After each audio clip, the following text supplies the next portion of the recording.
तो नहीं आए। वो पीर नसीरुद्दीन गोलड़वी साहब थे ना, वो भी इस चीज़ के ख़िलाफ़ थे। उसने एक दफ़ा माना किया, उसने कहा देवबंदी देवबंद वाले, बरेली बरेली वाले, वो अपने मुरीदों को सिखा रहा था कि कभी अहले हदीस और वहाबियों की गुस्ताखी ना करना। ये वीडियो क्लिप है, कोई ऐसा नहीं कि तहरीर आई हो, वीडियो क्लिप है उनका।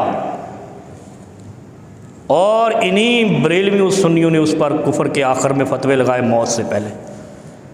सारी ज़िंदगी इनका पीर रहा, आखिर में उसने सच्ची बात कर दी तो गुमराह हो गया।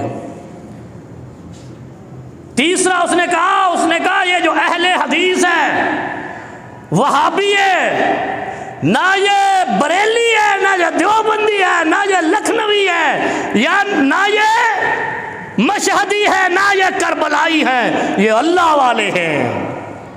वहाबी अल्लाह वाले, वहाब अल्लाह का नाम है ना यार। आप लिखते हो कराचवी या कराची वाले, तो आप कराची के रहने वाले, ऐसे ही है।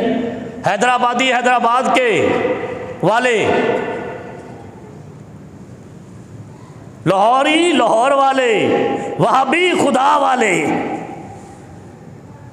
मन तशब्बह बिकौमिन फहुवा मिनहुम, खुदा के महबूब ने कहा था कि जो जिससे निस्बत करेगा उन्हीं से उठाया जाएगा।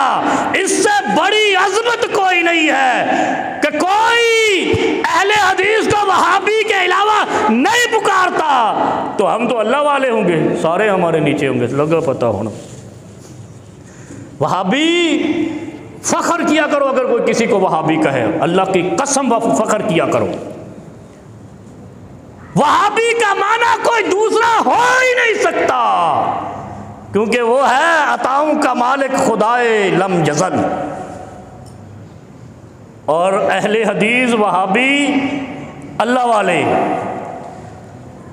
लियाबुदुल्लाह मुखलिसीन लहुद्दीन, इनसे बड़ा कोई इखलास वाला दीन के लिए और कोई नहीं, इसलिए कि इन्होंने किसी और को इख्तियार किया ही नहीं। जिसको अल्लाह ने दिया इन्होंने उसी पे इक्तिफा किया।